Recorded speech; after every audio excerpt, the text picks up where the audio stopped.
Well, everybody, something that is just very bizarre and a surprising turn of events for our poor Cenk Uygur, the host of TYT, the institution that just seems to be on a constant spree of churning out right-wing grifters and populist weirdos, has now decided to announce that he is running for president in 2024.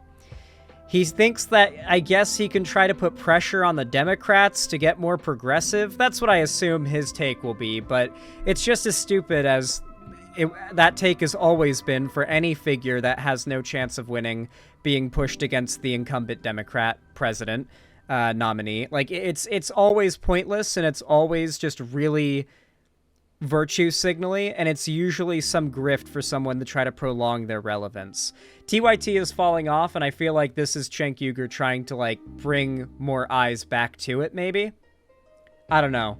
I really have little respect for him, but he just did an interview on TYT announcing his presidential campaign, I guess with Anna Kasparian, so this is gonna be pretty interesting, guys. I heard about this initially because he was on Hassan's stream talking about it, so it didn't really, like, hit me as too big of a surprise, but this is his first, like, initial, official talking about it, you know, to the media and whatnot, and to the public, so let's hear what he has to say. Oh yeah, he can't even legally be president because he's not a born citizen, yeah. He's literally not even legally able to be president. This is nothing but a scheme for attention. Let's see how he justifies it. Welcome back to TYT. As I mentioned, there's a big announcement that will basically take up the entirety of the second hour of the show today. Here to make that announcement in the capacity as a guest is our favorite birthing person is here. Cenk Uygur. Yes. Cenk, you do have this big announcement, although you've already kind of made it on the set of Breaking Points, but now it's official. Yeah. No, I had not yet made up my mind, but I have now, and I have filed. I will be running for president of the United States of America. Cenkforamerica.com, and the idea here, guys. I emphasize, by the way, run for local office, okay? You can literally, it's literally this easy. It's literally this easy. There have been mayoral campaigns. Chat. There have been mayoral campaigns in small rural towns where the mayor won by default because no one voted. Think about that. There are local communities and elections you can win where the communities are so small and disenfranchised that just running means you'll win by default. It won't usually be that easy, but you will be astonished by how easy it is. Please, if you live in a smaller area, and that area is pushing for some pretty bad policies, consider running. It's surprisingly cheap and easy, and if you win, it doesn't even have to be, well, for one, it's actually a pretty well-paying job, but it's not even like for most of these positions, it's not even like a life, like day job type thing. Like, you can do it as like your half-time, like part-time job and still do other stuff for money on the side. Yeah, but it's still itself a pretty solid source of income. So, like, seriously, consider running. If you win, there's a lot of upsides. Is let's change the course. Right now, Joe Biden is down 24 points in the economy, 19 points on jobs when he actually did better on jobs than Trump did. He's down 13 points from where he was in 2020. He is not going to win. I am running. Yes, I am a... He thinks that Biden's not going to win against Trump in the general election? Really? Jesus, he is really desperate to warp a narrative in order to make it... He's using Republican talking points. Like, people are not happy right now with a lot of things about, like, how Biden is running the country. But when it comes down to the choice between Donald Trump and Biden, how happy people are with Biden on certain issues may not be what decides their, like, ballot vote in 2024. Yeah, he's trying to make it all about him and how he could be the guy to come along and change everything for the Democratic Party. I guess he thinks that if he can make the Democratic Party more radically left-wing, then that'll make people... Guys, I've got bad news for you. When you poll on these individual issues on a more specific level by the issue, the amount of support for the more leftist position or the more leftist policy goes down astronomically even among Democrat pollees. I'm sorry, but it's true. When you ask in a poll, for example, should every American have a guaranteed right to health care, roughly 70 to 80% of Americans answer yes to that question. If you ask them, do you think every American should have access to a public option that is paid for by your tax dollars, the number's a bit smaller. Gets down to like 50, 40%. If you ask them, do you think every American should have nothing but free health care offered by the state? There are no private institutions offering insurance, and you pay through it through your tax dollars, and here's how much that's going to be, including for the middle class, where it's going to be a massive tax burden to the middle class. It will be. You can't deny it. It will be. Tax experts and even Bernie Sanders himself have admitted this. Yeah. The polling numbers go down astronomically, the more radically leftist, I guess you would call it, and more specific you ask in regards to these questions when you poll people. And so you can't always go off of that polling to determine how popular a certain progressive policy is. In reality, most of these policies that progressives say are super popular are far less popular than they really are once those Americans that support them realize the implications of those policies passing. For example, I think a lot of middle-class liberals would second-guess Medicare for All if it meant that their taxes went up. And they will go up quite substantially. Now, to be fair, in the long run, those same liberals in the middle class would end up paying less in taxes than they would be on insurance, on potential medical emergencies, and, you know, all sorts of other things that like they're currently paying now. But taxes conceptually have been far more politicized than insurance and, medical payments have been. Just the idea of raising taxes is far scarier, and it disenfranchises or pushes people away from voting a certain way. You have to consider how people psychologically respond to the way certain policies are worded. Break glass in case of emergency candidate. It should not have been me. It should have been someone else, but unfortunately it was not anyone else. And now there's only 4 months left. We must change course. He has at best a 10% chance of winning. Donald Trump is an actual fascist. So I am. Okay, Biden has at best a 10% chance of winning. Unbelievable. Running as a proxy. I'm running to win, but I'm also running as a proxy for any other candidate. We have got to get Biden out of the race. Thank you for winning in 2020. But if he loses this time around, it's not just his problem, it's all of our problems. I actually think democracy is on the line. And so if it takes. This is so gross. He wants to split that vote up further. He literally can't be president. He's not a native-born citizen. He can't be president. He's only doing this to get eyes on him and to make book sales. I guarantee you he's going to release a book, and he's going to try to get as much attention on TYT as possible off of this. This is just his attempt to get TYT more relevant again. Takes me running, thank you, though. Then that's what I'm going to do, and we're all going to do it together. And by the way, and I'll say this up front, and then I'll let you ask all your questions, Anna. Oh, he already released the book? Wait, he already released a book?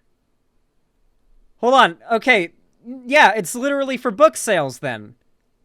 I was spitballing there, but yeah, no, that's literally what he was. Yeah. Yeah, no, he's literally just doing this for money. You can really monetize the out of a presidential run. This is just a glorified book tour. There you go. There's like 3 reasons why someone would run for president in this position. To bring attention to their online enterprise, check. For book sales, check. Or for their own money-raising financial gain, check. He's literally, I guarantee you, he will ask for money. I guarantee you, he will ask for grassroots donations for him to pocket. I guarantee you he will do it. Jimmy Dore apparently did this too. Did Jimmy Dore run for president and do this? I guarantee you he will ask for donations. Pepe, keep watching. Am I right? I guarantee you I'm right. I know for a fact I'm right, because that's the only reason he's doing this is for his own bottom dollar. If I do this alone and it's just my idea, it's never gonna work, okay? I'm either your voice or I'm not. If you guys want to have a stronger candidate in this race and you want to beat Donald Trump, you're gonna make that happen. CenkForAmerica.com or in any way, volunteering, whatever you want, okay? But if I'm not your voice, I have no chance at all. So let's see if we can bring something good into the world and make a giant difference together. And you know me, I always believe that we can make a difference. You are not our voice. You are not our voice. You will never be our voice. You are not the guy. You will never be the guy.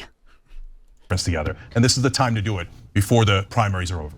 So I do have a lot of questions. What I want you to explain is the logic behind what you're doing, right? Because it seems as though you think running is going to spark something in other potential candidates. So explain what the logic is. Great question. So first of all, when it comes to the issue of me being a naturalized citizen, which I know we're gonna get to later, if it wasn't for that, there would be no obstacles to begin with. We had a guy, but now we don't. You are not the guy. There should be a progressive in this race. There should have been one for a long time. Marianne Williamson has been in there, but unfortunately she hasn't broken through. I have nothing but respect for her courage and her policies, etc. But at this point, we're not at progressives versus establishment. We're at 4 months left, and things must change. Otherwise, we're almost definitely going to lose to Trump. What do you mean when you say 4 months left? I know what you mean, but explain it to the audience. Okay, Biden has been extremely pro-worker and pro-union. Biden has been extremely pro-LGBT. The only issue that I've had with this policy, like, he's literally blown expectations out of the water as far as his like radical positions on policy making. The only thing that I like have an issue with him on is his gun policy. But if you're a liberal or on like TYT, you probably like his gun policy because of how radically left-wing it is and how much shit he's been banning. So like, yeah, the worst he's done is some pro-Israel stuff that he's walked back. So Iowa, South Carolina primaries, caucuses, etc., start in about 4 months. So in fact, sadly for any American politician, being anti-Israel is essentially political suicide. So you kind of have to show some level of respect for the idea that Israel deserves to exist as a nation. You can't like acknowledge that its very foundation was built on war crimes. The Nevada ballot deadline is on October 16th, so it's in a couple of days. That forces us to go now, right? And apartheid. And so, first of all, if Joe Biden drops out, everything is possible. Everything is possible. All the other candidates will come in. Governor Whitmer, Governor Shapiro, you name it. They will all come in, and we'll have a real primary, which we should have had from day one. By the way, when we don't do... None of these people have the name recognition in order to beat Trump. Biden has a solid 4 years under his belt. As angry as people are about some stuff, with Trump as the alternative, they will vote Biden again. The amount of Biden regret out there is far less than the amount of Trump regret there was after 2016. People just aren't going to go from Biden to Trump. And people are very afraid of Trump getting reelected, especially now. There's a lot of hate for Trump now than ever. Primaries, Republicans get their message out in their primaries is constantly talking about Republican X or Republican Y. Democrats have gotten none of their message out. Yeah, if we include Biden's like vice presidential experience, he's got 12 years, yeah. We need a real strong primary. So my job is to be basically Paul Revere. Biden's gonna lose, Biden's gonna lose, Biden's gonna lose. We gotta go now. The 1994 crime bill, Biden is backing Israel, he is a fucking monster. I'm gonna go ahead and ban you from the chat, but I will give you the debunk for the misinformation you're spreading. So the 1994 crime bill thing is actually a really popular thing passed around by the left and the right to make Biden look bad, but it's actually it's a psyop from the right. The 1994 crime bill, for as bad as it is, was something that literally every single Republican and Democrat at the time voted for, pretty much. It was political suicide not to. It was also one of those bills that Republicans tied in a bunch of other important funding and other agreeable bills on top of. So it was something that, like, was literally a compromise bill. Bernie also voted for it because it was a compromise bill. The amount of good that would come from the package deal was better than the bad. It's literally something dishonestly weaponized by Republicans to make Biden look racist so that people who would vote for Biden won't support him. If you've fallen for it, you have fallen for the trap set by Republicans, by fascists, to make you not support the only person who can keep a fascist from being in power. You're an idiot. Congratulations on being a useful idiot for fascists. Vote, motherfucker. We have to change that dynamic. So I'm going to, yes, pressure Biden to get out of the race. So if he leaves now, he's a hero. He did something incredibly magnanimous. He beat Trump last time. He was a good steward of the economy. So he retires a hero. But if he stays in, I'm going to explain to people that he's the villain. And if he loses to Trump, if I'm wrong and he beats Trump, then great. Then my apologies to Joe Biden. But that's not going to happen, and we all know that's not going to happen. So the idea is to create enough pressure on Biden. And here's how you get the pressure. One of the ways you get the pressure is everybody thinks that I have almost no chance of winning, right? Well, let's keep it real. Everybody knows that, right? They're like, oh, your name is funny. You weren't born here. You're a progressive. You're an outsider, et cetera, right? Okay, what's your response? If I get to that? 20 or 25, panic sets in. There's no question panic sets in. How are you going to get to 20 or 25%? What? That's insane. That's getting halfway to winning. You are literally, you're talking it down, making it sound like if I can get, 20, 45%, that's literally halfway to winning. Because there's two things that happen there. One, the other candidates go, well, Biden is enormously weak, right? Number two is Biden begins to realize the handwriting's on the wall. If this didn't he run for the House and lose as well? Didn't Cenk literally run for the House and lose? How's he gonna get that much in a presidential run? It's literally just to make book sales and bring attention to his career and farm in donations. You know that if people donate to him and he doesn't succeed in his presidential run, he gets to pocket the rest of the money, right? Like, I'm pretty sure that's legal. This Cenk Uygur, who he probably can't pronounce, has gotten to 25. In California, the handwriting's on the wall. He's gotta go. And by the way, Anna, the reason why this is realistic is because there are a lot of people in Washington, inside the establishment, that are trying to get Joe Biden to drop out. We need to help them. We need to create that pressure. Okay, let me jump in. You have publicly Bill Maher, James Carville, behind the scenes, other members of the Democratic Party urging Biden to drop out, saying that this is a massive risk that will likely get Donald Trump reelected again. Why do you think that you would be an effective voice in dissuading Biden from running again? Yeah, there's two things about that, Anna. That's literally their entire goal, is to keep Biden, or what they're saying their goal is to keep Biden from running again. This is all just a roundabout loop-de-loo way of bringing more Republicans into their audience because, hey, I may not agree with everything TYT has to say, but at least they're anti-Biden. At least they're fighting to keep Biden out of office. They're just trying to open up their audience to more Republicans by joining the more anti-Biden part of the left. Nothing that they're basing any of this on has any merit whatsoever. Biden is doing pretty freaking well right now, all things considered. So number one, why aren't they in the race? So look, you can say, well, what do you mean? Why should Bill Maher go in the race? Of course, James Carville's not going to go in the race. Yeah, but guys, just talking about it isn't getting anything done. So you need to actually have someone in the race that is actively pushing him out and saying, so like these like polite beseeching of Joe Biden isn't working. And yes, we've got to crank up the dial. And so one of the ways you do that is you have a real candidate who actually makes a real run at him. And when you make a real run at him, that's going to create an enormous amount of pressure rather than just chitter chatter sitting there as time runs out in Washington, D.C. Now, you're getting to an important point here. And I know some people are nervous. Well, I mean, if Joe Biden only has a 10% chance of winning and Cenk, you criticize him. They keep saying a real candidate. Biden's the incumbent. Biden is the incumbent. He is going to win the primary by default, pretty much. And up against Trump, I mean, we just went over a story where Trump himself specifically may be barred from being on the ballots during the general election. If it's Biden v. Trump, Trump might be literally barred from getting any votes from Colorado. It may also be Minnesota and Michigan too. If that's the case, Biden pretty much just wins the election by default if it's against Trump. This is based on complete conjecture. They're pulling this out of their asses. There is no real political theory they're basing this on. It is just them trying to trick whatever audience they have left into thinking they are somehow progressive, but also trying to open up their audience to more Republicans and conservatives that hate Biden.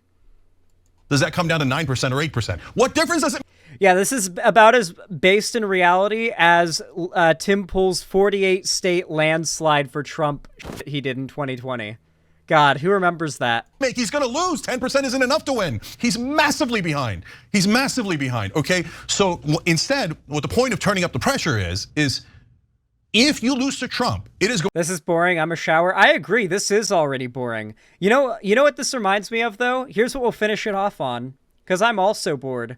Here's something less boring that is about as politically valid as this. Tim Pool 48 state landslide. This is about as founded in reality as what the Young Turks are saying right now.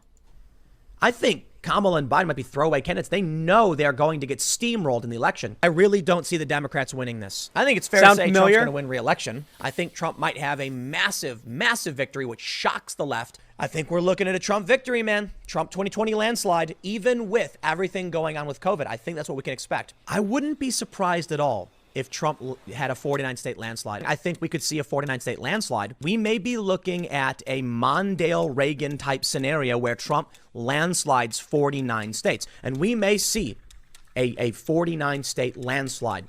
Maybe a 50-state landslide. That'd be amazing. I think we might be seeing a 49-state landslide. I just really think it's more likely that Trump wins 520 electoral votes. No amount of mail-in ballots will matter. If Trump gets 537 or 36 or even 538 every single electoral vote, we all know Joe Biden will lose. Like, let's be real, man. As I've stated 1,000,001 times, Donald Trump's going to win. The Republicans are going to sweep. Ladies and gentlemen, Joe Biden has defeated Donald Trump.